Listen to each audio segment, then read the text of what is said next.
Le chemin de la transformation n'est pas pour toutes. Il ne l'a jamais été et il ne le sera jamais. Et si vous avez trouvé ce message aujourd'hui, c'est parce que quelque chose en vous le sait déjà. Vous êtes l'une des femmes élues. Il est réservé à celles qui ressentent cette insatisfaction profonde qui gronde en elles, cette inquiétude qui refuse de se taire, cette certitude qui refuse d'être ignorée. La même certitude qui vous a conduite ici, maintenant. À cet instant précis où vous êtes enfin prête à l'entendre, vous l'avez senti, n'est-ce pas?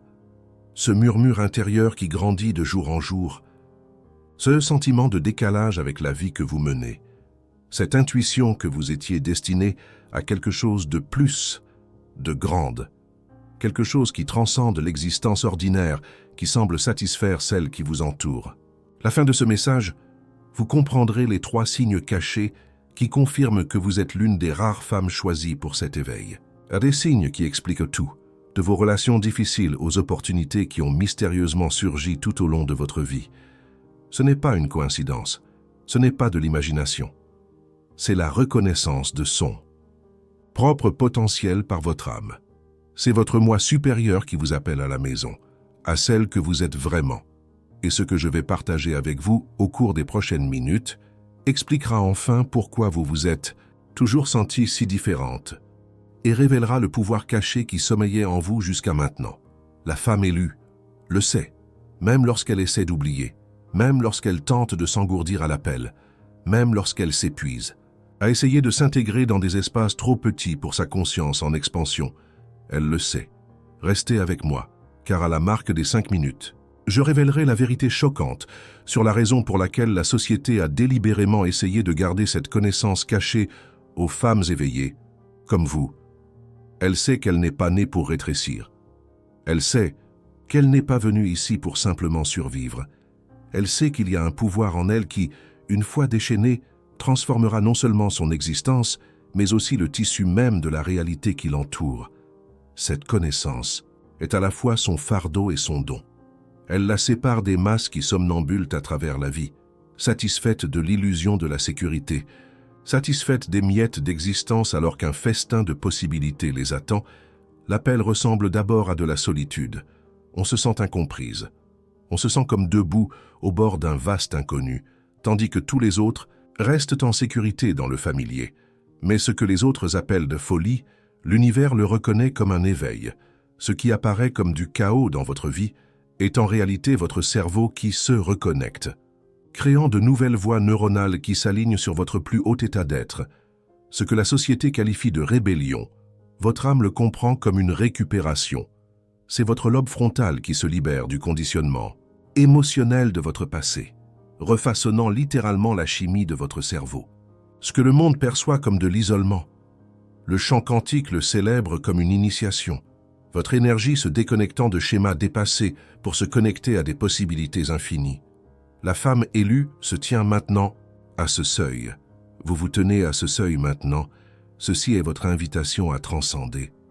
Nous vivons dans un monde conçu pour les femmes endormies, celles qui consentent à la petitesse, qui échangent leur pouvoir contre l'approbation, qui réduisent au silence leur vérité pour maintenir le confort des autres.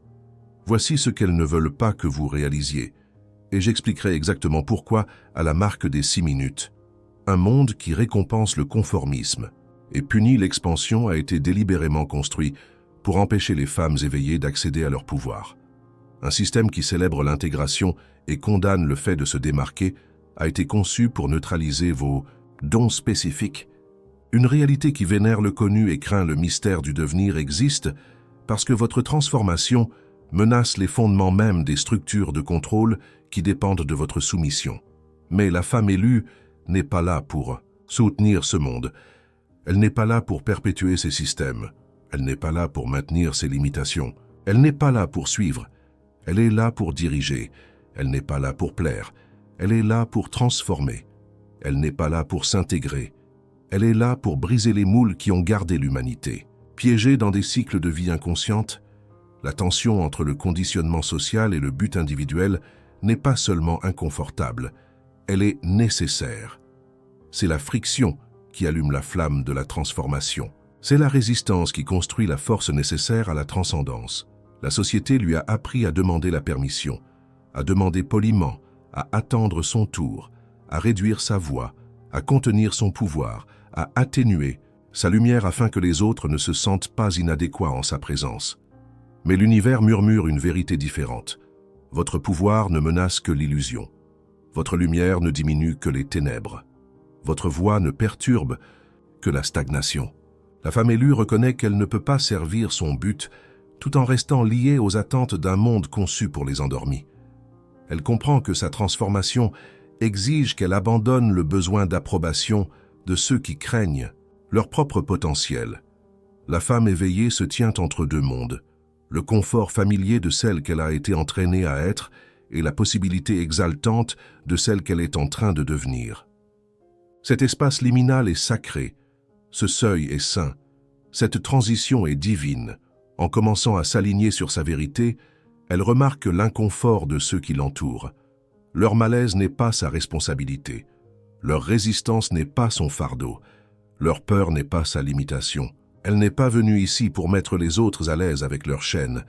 Elle est venue pour montrer à quoi ressemble la liberté. Le prix de rester petite est devenu plus important que le coût de s'étendre au-delà de toute reconnaissance. La douleur du déni dépasse maintenant l'inconfort de la croissance. Le vide du conformisme dépasse maintenant l'incertitude de la transformation. Elle est prête à s'élever. Elle est prête à s'étendre. Elle est prête à devenir. Chaque transformation exige une mort. Chaque évolution exige une libération. Chaque ascension nécessite un lâcher-prise. Ces 3 prochaines minutes changeront à jamais votre façon de voir les relations dans votre vie qui ne servent plus votre évolution. C'est le prix à payer. C'est l'impôt sur la transcendance. C'est le coût du devenir. Mais ce que la plupart des femmes ne découvrent jamais, c'est que ce prix, lorsqu'il est payé intégralement, vous revient décuplé, de manière à défier la compréhension conventionnelle. La femme élue sait qu'elle ne peut pas accéder à son pouvoir tout en s'accrochant à des relations qui exigent sa petitesse. Elle ne peut pas embrasser sa vérité tout en maintenant des liens qui prospèrent sur son silence. Elle ne peut pas manifester sa vision lorsqu'elle est entourée de ceux qui sont investis dans sa limitation. Certaines diront que c'est égoïste, d'autres le qualifieront de froid. Certaines ne comprendront pas que ce qui semble être un abandon est en réalité sa plus haute forme d'intégrité. Voici une vérité inconfortable qui transforme tout. Les relations qui vous font ressentir le plus de culpabilité à l'idée de les dépasser sont précisément celles qu'il est le plus crucial de lâcher. Votre culpabilité n'est pas une boussole morale, c'est le test final de votre engagement envers votre évolution. Les personnes qui vous font vous sentir le plus obligé de rester petite ne sont pas vos soutiens, ce sont les gardiennes de votre ancien moi, elles. Ne les laisse pas derrière elles. Elles refusent simplement de s'abandonner plus longtemps. Ce qui ressemble à une perte est en réalité une libération. Ce qui ressemble à une mort est en réalité une renaissance. Ce qui semble être des fins ne sont que des débuts déguisés sous les habits des adieux. Elle est vidée pour pouvoir être remplie. Elle est dépouillée pour pouvoir être vêtue de vérité. Elle est brisée pour pouvoir être reconstruite selon le dessein originel de son âme. L'univers fonctionne selon des lois avec lesquelles on ne peut pas négocier. L'énergie cherche son propre niveau. La vibration attire son équivalent. La conscience magnétise son reflet. Mais que se passe-t-il si je ne suis pas prête à tout perdre?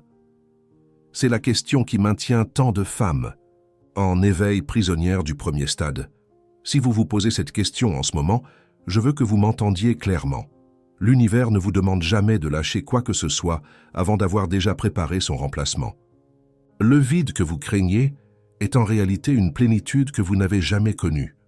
Parce que vous avez été tellement occupé à maintenir des liens avec votre ancienne vie que vous n'avez pas créé d'espace pour que votre nouvelle vie arrive. Ce n'est pas une théorie spirituelle, c'est de la mécanique quantique appliquée aux relations humaines. Et cela fonctionne que vous y croyez ou non. La seule variable est de savoir si vous participerez consciemment à ce processus ou si vous serez entraîné inconsciemment. Alors que sa fréquence s'élève, que sa conscience s'élargit, que son énergie se purifie, elle se sépare naturellement des environnements, des relations et des circonstances qui résonnent avec ce qu'elle était plutôt qu'avec ce qu'elle est en train de devenir. Avez-vous remarqué que cela se produisait dans votre propre vie?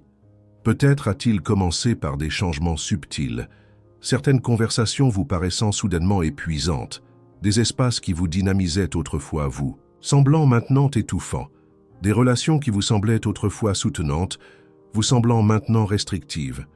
Soyez attentive, car ce ne sont pas des sentiments aléatoires.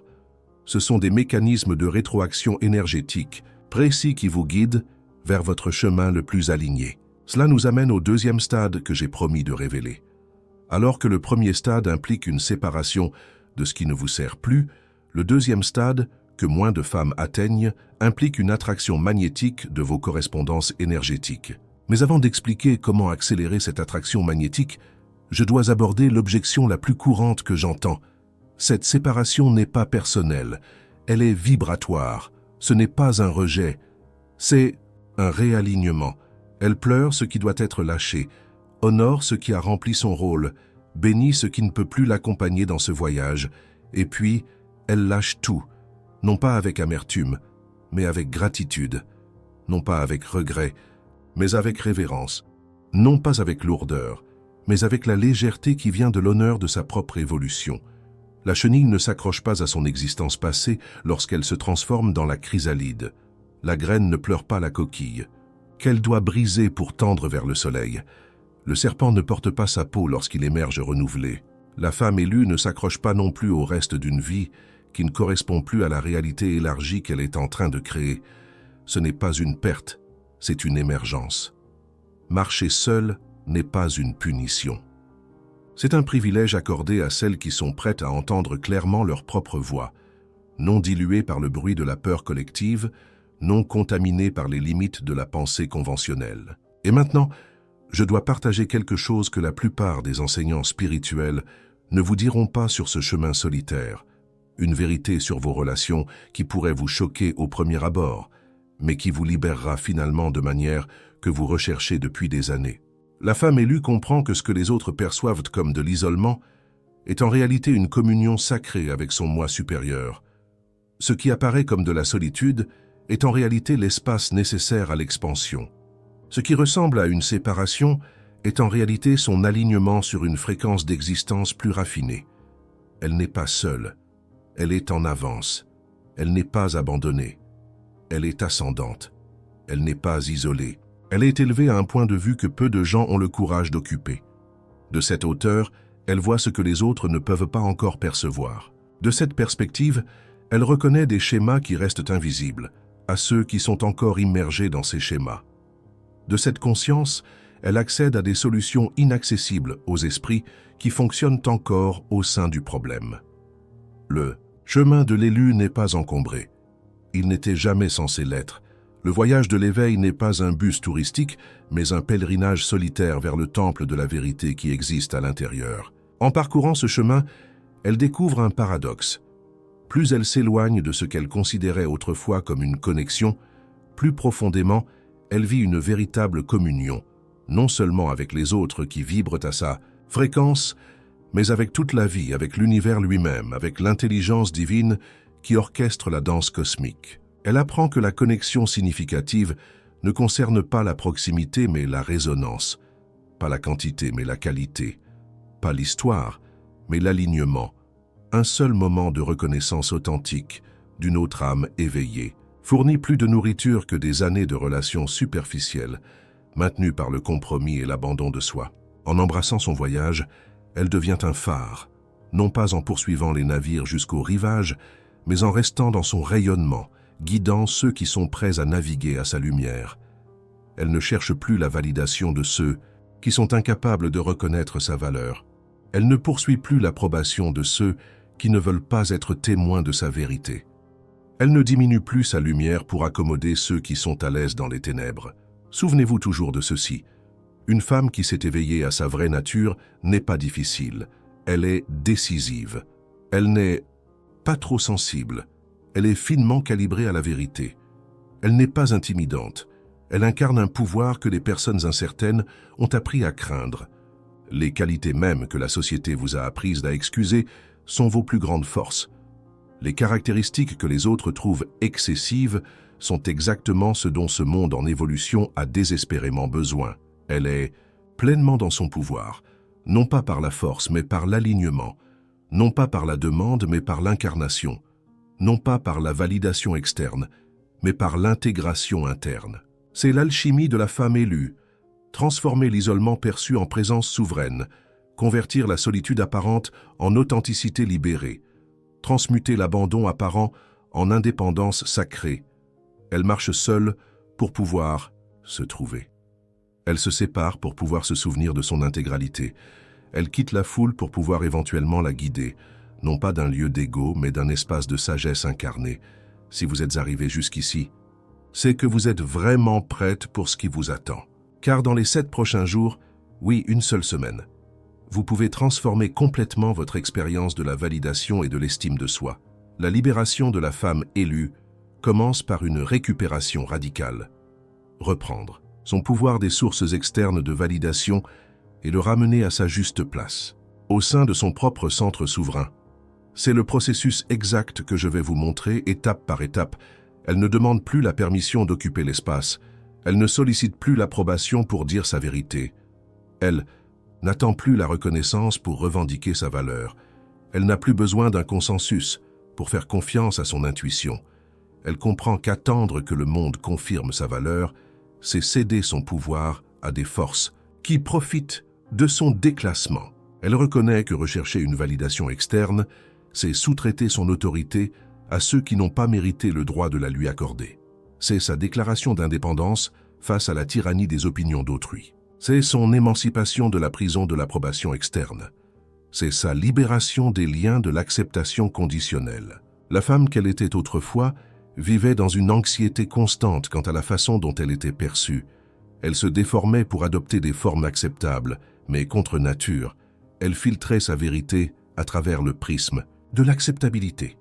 Elle modérait son éclat pour éviter d'éclipser les autres. C'est le changement radical qui sépare les femmes éveillées de celles qui dorment encore. La femme éveillée comprend que sa plus grande responsabilité n'est pas de mettre les autres à l'aise, mais d'être tellement authentiquement elle-même qu'elle donne aux autres la permission de faire de même. Votre vérité non filtrée n'est pas seulement votre libération. C'est la clé qui ouvre les portes des prisons pour tous ceux qui vous entourent. Votre refus de vous rétrécir n'est pas égoïste. C'est le cadeau le plus généreux que vous puissiez offrir à un monde désespérément assoiffé d'exemples de pouvoir féminin dans sa pleine expression. Sans compromis, cette femme a été libérée. Cette femme a pris sa retraite. Cette femme a été mise au repos avec honneur pour la façon dont elle a contribué à sa survie, mais avec la reconnaissance claire que la survie ne suffit plus. La femme qu'elle est en train de devenir ne se demande pas si elle en fait trop. Elle sait que ce que les autres perçoivent comme trop est souvent exactement ce dont le monde a besoin. Elle comprend que son intensité n'est pas un handicap, mais une force de la nature conçue pour catalyser la transformation dans un monde devenu complaisant dans ses limitations. Elle ne se rabaisse pas pour s'adapter à l'insécurité des autres, elle ne réduit pas sa sagesse pour protéger des paradigmes dépassés. Elle ne diminue pas sa lumière pour rendre les ténèbres plus confortables. Elle a abandonné le besoin d'être aimée en échange de la liberté d'être authentique. Elle a renoncé à la volonté d'être acceptée en retour du pouvoir d'être entière. Elle a abandonné la quête de l'approbation en faveur du cheminement vers l'épanouissement personnel. Commencez cette transformation aujourd'hui, avec cette pratique simple mais puissante de 2 minutes, chaque matin avant d'interagir avec qui que ce soit. Placez votre main sur votre cœur et déclarez 3 vérités que vous avez eu peur d'admettre. D'abord en murmurant, puis à voix normale, puis puissamment, comme si vous vous adressiez à l'univers. En 21 jours, observez comment votre relation à la validation externe change fondamentalement. Votre champ énergétique se réorganisera autour de ce nouveau modèle de confiance en soi et vous attirerez naturellement des circonstances qui correspondent à votre état élevé. Sa validation vient maintenant de l'intérieur, de son alignement avec sa vérité, de sa fidélité à son but, de sa cohérence avec ses valeurs, de sa communion avec son moi supérieur. Cette validation interne n'est pas soumise aux opinions fluctuantes des autres. Elle n'est pas vulnérable aux marées changeantes de l'approbation culturelle. Elle ne dépend pas de la compréhension de ceux qui n'ont pas encore éveillé leur propre potentiel. Ce n'est pas de l'arrogance, c'est de l'alignement. Ce n'est pas de l'égoïsme, c'est de la souveraineté. Ce n'est pas du narcissisme. C'est une récupération nécessaire du pouvoir qui lui a toujours légitimement appartenu. Elle n'a plus besoin que vous la compreniez. Elle n'a plus besoin que vous l'approuviez. Elle n'a plus besoin que vous la validiez. Elle est devenue son propre sanctuaire. Elle est devenue sa propre autorité. Elle est devenue son propre foyer. Et de ce lieu de possession de soi inébranlable, elle étend non pas la recherche d'approbation, mais une connexion authentique. Non pas la dépendance, mais l'interdépendance. Non pas l'obligation, mais l'offrande véritable.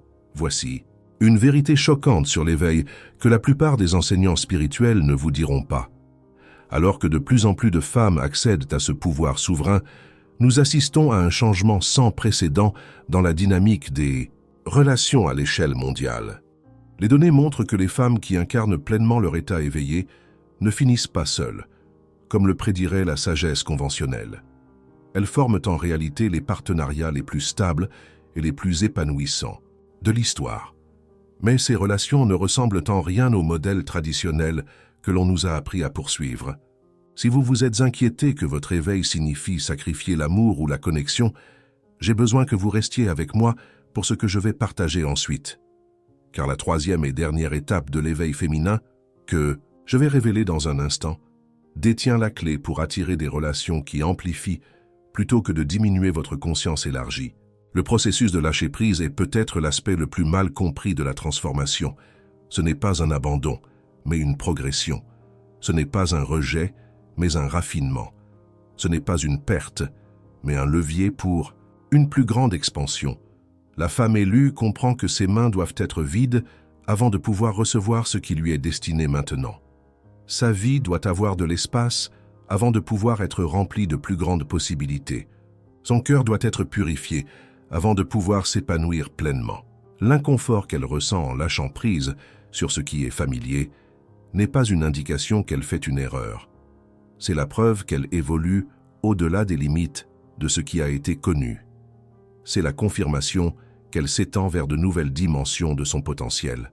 Je vous le promets.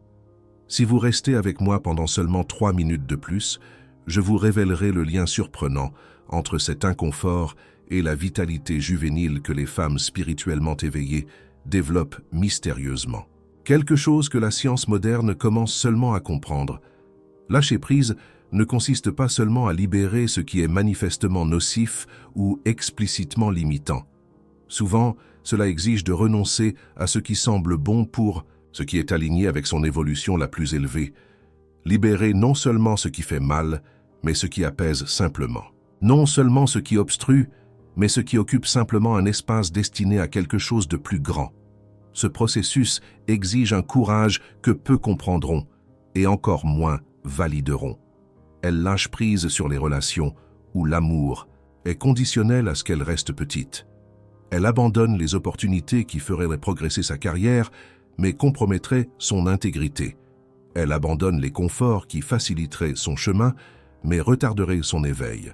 Elle s'éloigne des communautés qui offrent un sentiment d'appartenance, mais exigent le conformisme. Au fur et à mesure qu'elle se dépouille de ses attachements, elle expérimente une expansion paradoxale. Ce qui apparaît comme une soustraction multiplie en réalité son pouvoir. Ce qui ressemble à une réduction amplifie en fait sa présence. Ce qui semble une privation accélère en réalité son abondance. L'espace créé par un lâcher-prise conscient n'est pas vide. Il est fertile. Le vide laissé par une reddition intentionnelle n'est pas stérile. Il est puissant. L'ouverture formée par un lâcher-prise délibéré ne manque de rien. Elle est réceptive. La nature confirme cette sagesse. L'arbre ne s'accroche pas aux feuilles d'automne durant l'hiver, empêchant la croissance. Du feuillage printanier. Le ciel ne s'accroche pas à la météo d'hier, résistant à l'arrivée de nouvelles formations. La rivière ne s'accroche pas aux eaux qui passent, refusant l'entrée de nouveaux courants. De même, la femme élue ne s'accroche pas à ce qui a rempli son rôle, même lorsque le lâcher-prise déclenche le chagrin, même lorsque la reddition ressemble à une chute libre sans filet, même lorsque le lâcher-prise ressemble à de la folie pour celles qui s'accrochent encore au familier. Elle comprend que ce qu'elle lâche n'est pas vraiment perdu. Il est transmuté. Il est recyclé dans le tissu de sa conscience en expansion. Il devient du compost pour sa croissance continue. Il se transforme en sagesse qui enrichit son chemin. Elle ne lâche pas avec du ressentiment, mais avec révérence. Elle ne lâche pas avec amertume, mais avec bénédiction. Elle ne se rend pas avec colère, mais avec reconnaissance. Et dans ce lâcher-prise gracieux, elle découvre le paradoxe ultime du chemin de l'éveil. C'est seulement en lâchant prise qu'elle possède véritablement. Seulement par la reddition, elle gagne la maîtrise. Seulement dans le vide, elle trouve la plénitude. C'est l'alchimie du lâcher-prise conscient. Transformer une perte apparente en libération, convertir un sacrifice apparent en souveraineté, transformer ce qui ressemble à des fins en débuts infinis. La vraie maîtrise ne se développe pas sous les feux de la rampe, mais dans la solitude sacrée d'une pratique dévouée. Les transformations les plus profondes ne se produisent pas sur scène, mais dans les sanctuaires du silence où la femme élue communique avec les dimensions les plus profondes de son propre être. Alors que le monde réclame le partage constant, la révélation immédiate et la performance perpétuelle, elle comprend le pouvoir de l'incubation. La force du confinement. La magie qui se développe uniquement lorsqu'elle est protégée d'une exposition prématurée à des énergies non alignées avec son émergence. Elle cultive sa sagesse dans le sol riche de la contemplation. Elle développe ses dons dans les ténèbres nourrissantes d'une attention concentrée. Elle affine son pouvoir dans le récipient alchimique de la solitude intentionnelle. Cet isolement sacré ne consiste pas à se cacher. Il s'agit de retenir l'espace pour son expansion, retenir l'énergie pour sa transformation, retenir la vision pour son devenir.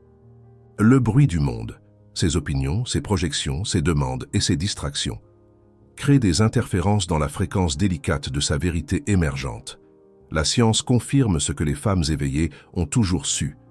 Les hormones de stress externes comme le cortisol et l'adrénaline bloquent littéralement l'accès au cortex préfrontal du cerveau, le siège de la conscience supérieure. Lorsqu'une femme crée un espace sacré, elle ne cherche pas seulement le confort. Elle crée les conditions neurobiologiques nécessaires à l'émergence d'une conscience élargie.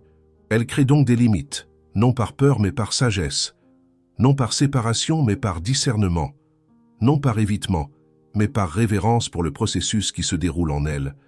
Elle protège son champ énergétique des influences, qui dilueraient sa clarté. Elle protège sa force créatrice des attentes qui détourneraient son flux. Elle protège sa vision émergente des perspectives qui ne peuvent pas comprendre son ampleur. Dans ce récipient consacré, les miracles se manifestent.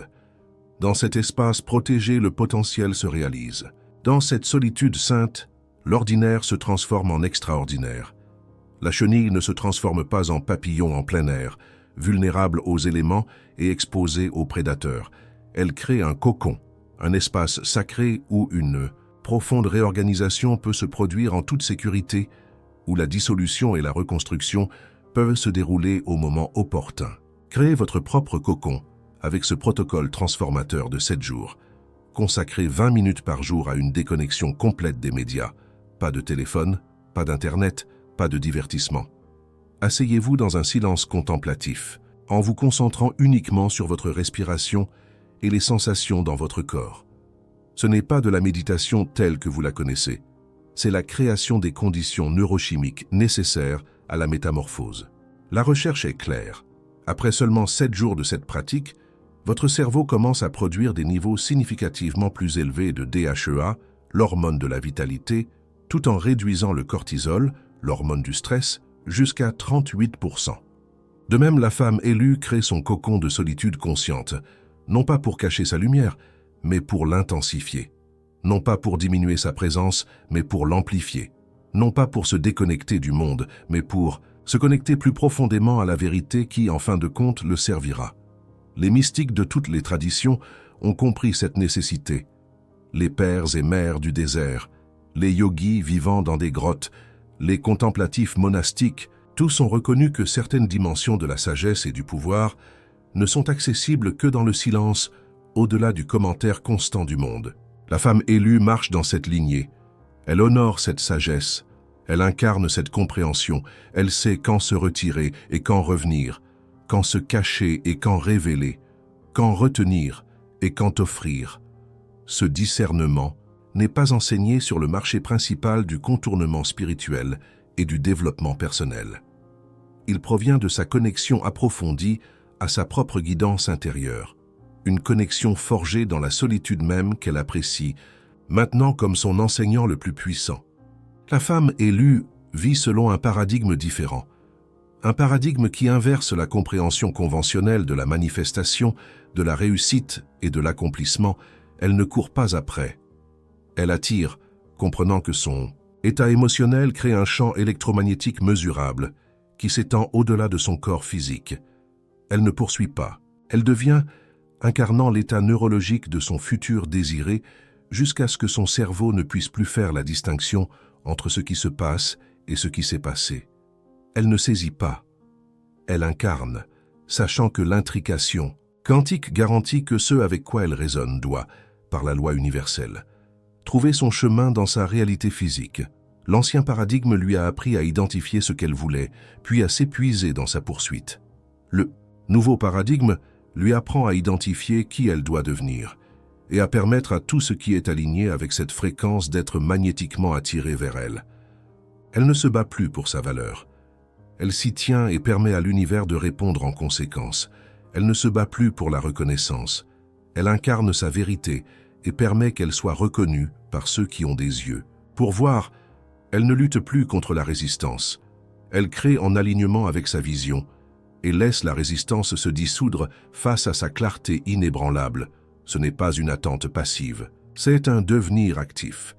Ce n'est pas de la pensée magique, c'est un alignement vibratoire. Ce n'est pas une soumission détachée, c'est une co-création consciente avec l'intelligence de la vie elle-même. La puissance qui la traverse maintenant n'est pas la puissance de la force, mais la puissance du champ, une résonance énergétique qui transforme le tissu de la réalité autour d'elle sans lutte, sans effort, sans l'épuisement qui caractérisait autrefois sa poursuite de ses rêves. Elle a dépassé le paradigme de la manifestation par l'action seule. Elle crée maintenant par l'intégration de l'être et du faire, de l'essence et de l'expression, de la fréquence et de la forme. Elle incarne avant de vivre. Elle devient avant de recevoir. Elle s'aligne avant d'acquérir. Voici comment appliquer ce principe immédiatement dans vos relations, votre carrière et votre image de soi. Avant d'entrer dans une situation où vous vous êtes senti petite auparavant, visualisez-vous, pendant 90 secondes, comme étant déjà votre moi le plus confiant, le plus puissant. Dans ce scénario précis, voyez les détails, votre posture, votre voix, votre certitude inébranlable. Ce n'est pas un vœu pieux, c'est une programmation neuronale. Lorsqu'une athlète olympique visualise sa performance parfaite, les mêmes réseaux neuronaux s'activent que lors de l'événement réel. Votre cerveau ne peut pas faire la distinction entre une expérience vivement imaginée et une expérience réelle. Faites-le régulièrement pendant 14 jours et vous constaterez une transformation dans la façon dont les gens vous répondent, non pas parce qu'ils ont changé, mais parce que vous émettez littéralement une signature électromagnétique différente.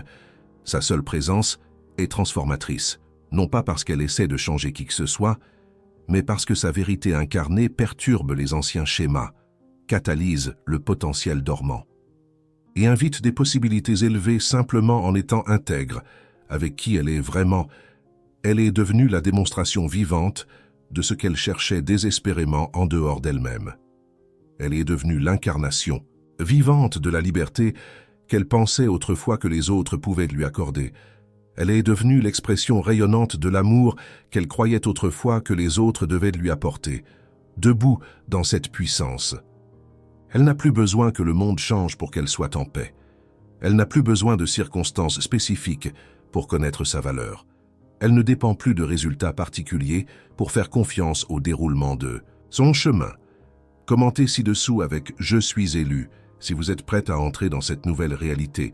Je répondrai personnellement aux 50 premières femmes qui s'engagent dans cette transformation. Elle a trouvé la liberté ultime, la souveraineté qui vient de l'ancrage de sa conscience, dans la vérité de qui elle est au-delà de tout extérieur, de tout temporaire, de toute apparence. C'est son cadeau à un monde qui se noie dans l'épuisement d'un effort sans fin. C'est son offrande à une humanité perdue dans l'illusion du salut extérieur. C'est sa contribution à l'évolution de la conscience sur cette planète.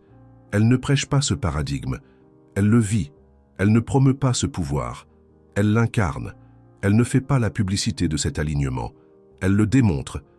Et dans ce témoignage vivant, elle devient un phare, non pas par son effort pour illuminer, mais par son engagement à maintenir sa propre flamme intérieure brûlante. Peu importe les ténèbres qui peuvent l'entourer, et maintenant, la troisième et dernière étape de l'éveil féminin que j'ai promis de révéler, après la séparation de ce qui ne vous sert plus et l'attraction magnétique de vos correspondances énergétiques, vient la création transcendante, la capacité de générer des réalités entièrement nouvelles qui semblaient auparavant impossibles. C'est le but ultime de la femme élue, non pas d'acquérir ou de réussir, mais d'incarner et de devenir, non pas d'arriver à une destination finale, mais de marcher comme la démonstration vivante de ce qui est possible. Lorsqu'une femme réclame son pouvoir souverain et refuse de le céder à nouveau, j'ai vu des milliers de femmes transformer toute leur réalité en seulement 21 jours en utilisant les pratiques exactes que j'ai partagées.